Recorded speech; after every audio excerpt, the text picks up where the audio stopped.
Bueno, bienvenidos a un nuevo video de Historia Argentina. Lo que vamos a ver hoy en realidad tiene que ver con la historia mundial, que es la Revolución Francesa, fundamental para entender el proceso revolucionario e independentista en toda América Latina. Así que vamos ya mismo con las diapositivas y después de las diapositivas van a poder ver algunos fragmentos de una película que se llama Historia de una Revolución, sobre la Revolución Francesa, que van a ilustrar de alguna manera lo explicado en este primer video. Vamos a compartir entonces pantalla, ahí pueden ver las diapositivas de la Revolución Francesa. Lo que vamos a ver en este primer video es una parte que es cómo se gestó la Revolución Francesa en 1789. Y en ese sentido, vamos a ver un poco, vamos a retomar un poco lo que vimos en el video anterior sobre las ideas de la Ilustración y demás, que era un poco la teoría que venía circulando en Francia y en toda Europa durante el siglo XVIII. También vimos la independencia norteamericana como un primer antecedente en la práctica de esas ideas llevadas a cabo, con la Declaración de los Derechos del Hombre que se hace en conjunto a la Declaración de Independencia. Y ahora vamos a ver entonces qué fue lo que pasó en esta primera parte de la Revolución Francesa, ¿sí? Vamos a dividir los videos de la Revolución Francesa en principio en dos partes grandes, y en cada una vamos a hacer un par de videos, en este caso el periodo de 1789-1792, que va desde los Estados Generales hasta la Primera República. Y lo que vamos a ver en este primer video es básicamente, digamos, hasta la toma de la Bastilla, ¿sí? Los sucesos hasta la toma de la Bastilla el 14 de julio del 89. Entonces, bueno, vamos a empezar a ver qué es lo que pasó durante los días de 1789 que llevaron a la Revolución Francesa. Francia, en esos años, ¿sí? Durante toda la década de 1780, se encontraba en una gran crisis económica y social, ¿sí? Es decir, había mucho hambre a causa de sequías en el campo que provocaron varios años de malas cosechas, o sea, faltaba trigo y por lo tanto faltaba pan. Y la gente en las calles de París, en otras ciudades y en el campo realmente pasó una hambruna terrible. Empezó a haber muchas protestas contra la corona, contra el rey Luis XVI y sobre todo contra la reina María Antonieta, porque paralelamente, bueno, se sabía que en la corte real francesa se hacían banquetes de lujo. En 1788, en medio de esa crisis económica, el rey consulta a su ministro de Hacienda, Jacques Necker, que sería como un ministro de Economía, a ver qué hacer. Fundamentalmente las causas de la crisis económica eran dos o tres, ¿no? Una de ellas muy importante fue la participación de Francia en la Revolución de Estados Unidos, que Francia apoyó a los revolucionarios norteamericanos, y en ese envío de tropas y apoyo también económico y de armas, había gastado más de 2.000 millones de libras destinadas en 1776 a la guerra de independencia norteamericana. Eso le dejó una gran crisis financiera. A eso hay que sumarle los enormes gastos que tenía la corte real, ¿no? Por lo tanto, cuando el rey consulta al ministro de Economía, esto lo van a ver en el video, el ministro le sugiere convocar a los estados generales. ¿Y qué son los estados generales? Los estados generales son como una asamblea extraordinaria, es decir, que se convoca en casos muy excepcionales. De hecho, en Francia desde 1614 que no se convocaba, o sea, hacía más de 175 años, y se hacía de carácter consultivo, es decir, se consultaba a esta asamblea que estaba compuesta por los distintos estamentos de la sociedad, por diputados de los distintos estamentos de la sociedad, para que aconsejaran al rey. Ojo, no era una asamblea legislativa, ¿sí?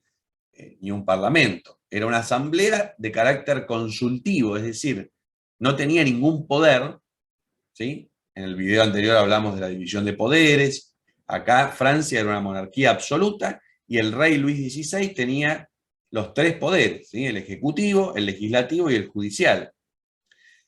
En realidad, esta asamblea era convocada para consultar a esos tres estamentos de la sociedad para que aconsejaran al rey para encontrar una solución a la crisis. Pero no era un poder, ¿sí? Simplemente el rey podía apelar a ellos para consultarlos. Digamos, seguía siendo una monarquía absoluta, por supuesto. Entonces, el rey acepta y efectivamente convoca a los estados generales para el año 89, ¿sí? Para mayo de 1789, convoca a esos estados generales que estaban compuestos por tres estamentos, los tres estamentos de la sociedad que en esa época, o en los que en esa época estaba dividida la sociedad, y esto pasaba en muchos países en Europa, ¿sí? El primer estamento o primer estado era el clero. Toda la cúpula clerical, ¿sí? Todos los miembros en realidad del clero, porque estaba el alto clero, que era la cúpula clerical, pero también el bajo clero, que eran los obispos más humildes. El segundo estado, segundo estamento, era la nobleza. O sea, aquellos que tenían títulos nobiliarios como condes, duques.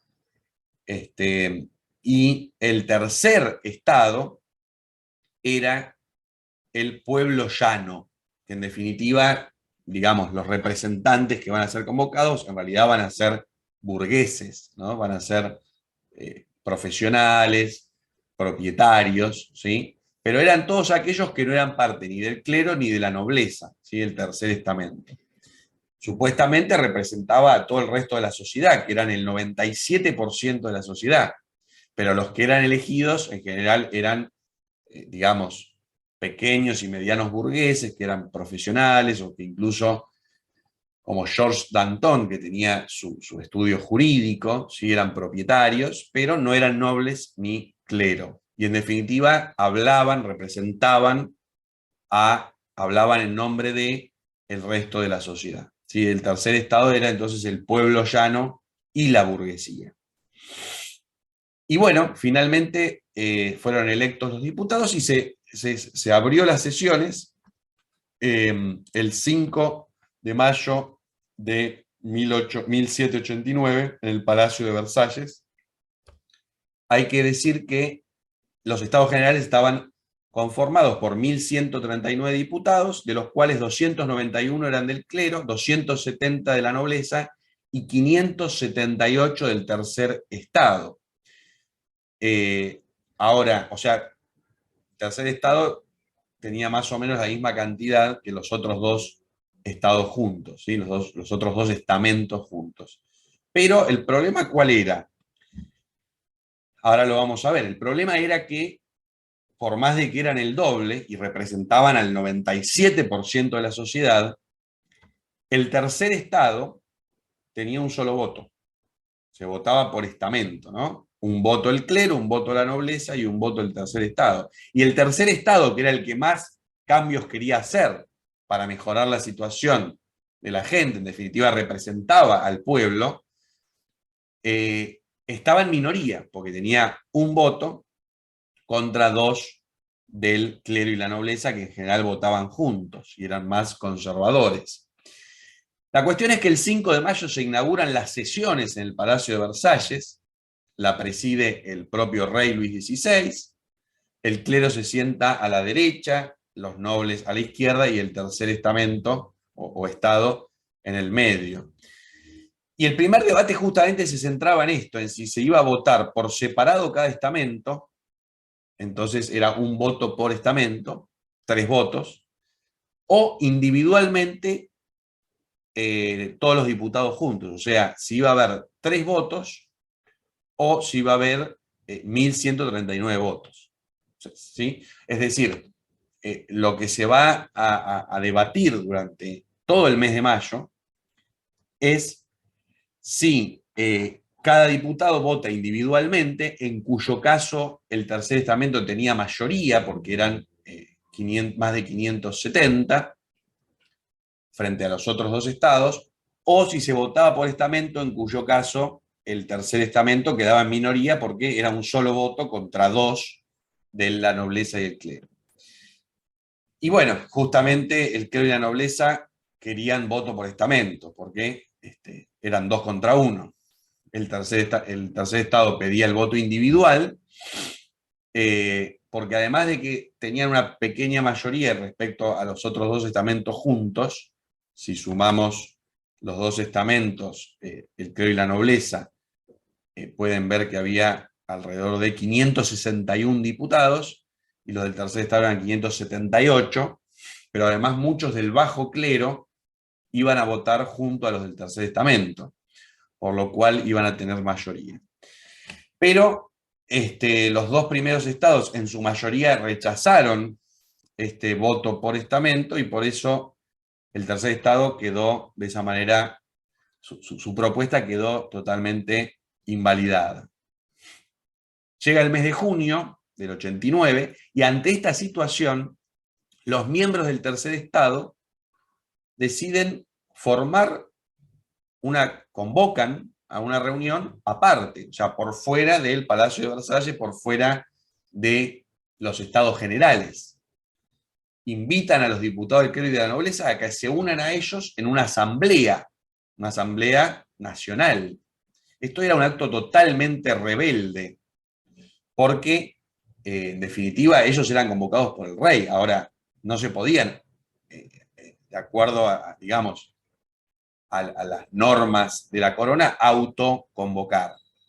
Sin embargo, el tercer estamento se autoconvoca el 17 de junio, se suman 2 nobles y 149 miembros del clero, es decir, más de la mitad de los miembros del clero, y con esos 2 nobles y los 149 miembros del clero, el tercer estamento, el 17 de junio del 89, forma una asamblea nacional, ¿sí? Una asamblea única en representación de todo el pueblo.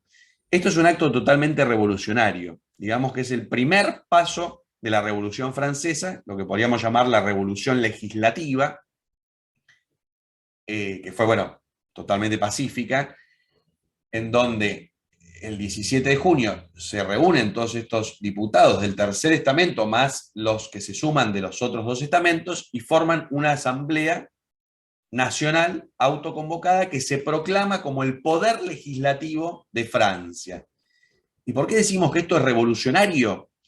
Porque justamente estamos en una monarquía absoluta, en donde el poder absoluto lo tiene el rey tiene el poder ejecutivo, legislativo y judicial, y esta asamblea se autoproclama como poder legislativo, ¿no? O sea, de alguna manera se reconoce ella misma como un poder legislativo, y de alguna forma le saca ese poder al rey, ¿sí? Por eso decimos que es una especie de revolución, porque lo que están reclamando acá es división de poderes, ¿no? Montesquieu, como vimos en el video anterior.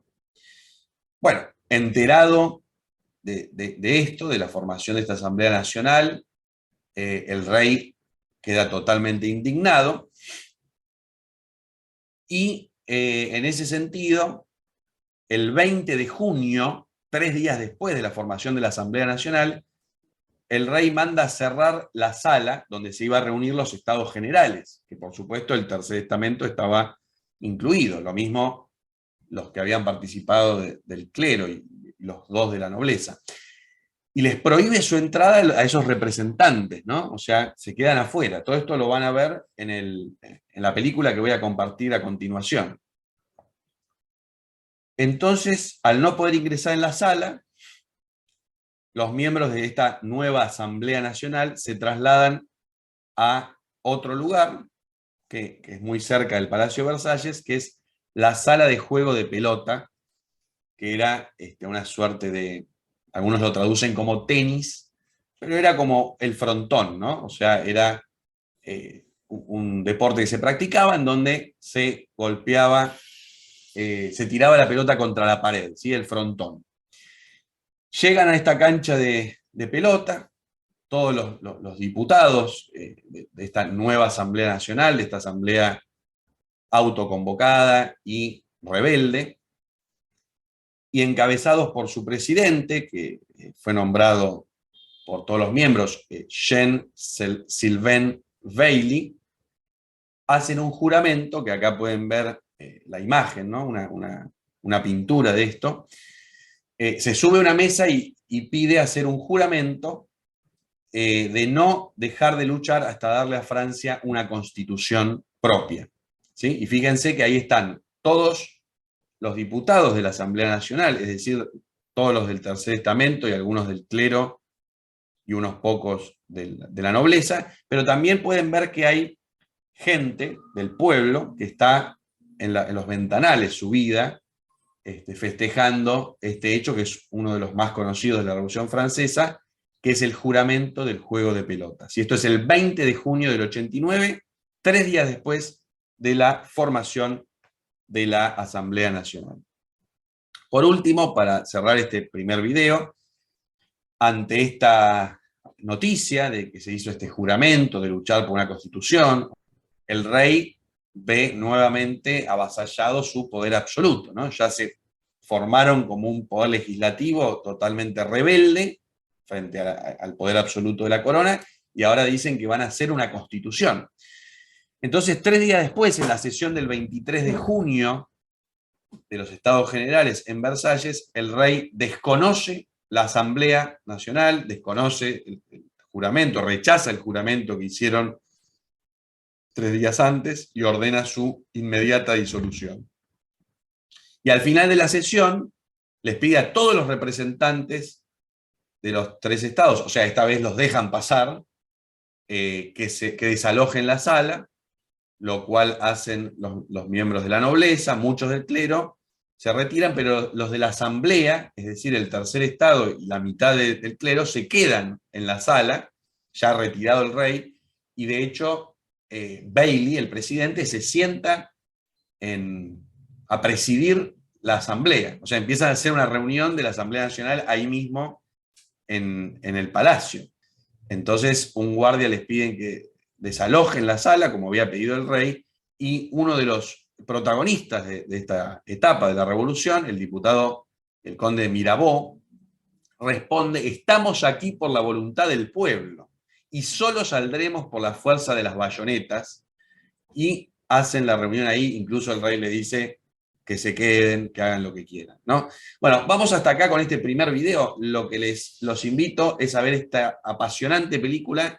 Son los primeros 25 minutos en donde está todo lo que explicamos recién, muy bien representado en esta película. Quédense a mirarla, no se la pierdan, no tiene desperdicio. Y nos vemos en el próximo video para hablar de la toma de la Bastilla y de los siguientes meses de la Revolución Francesa.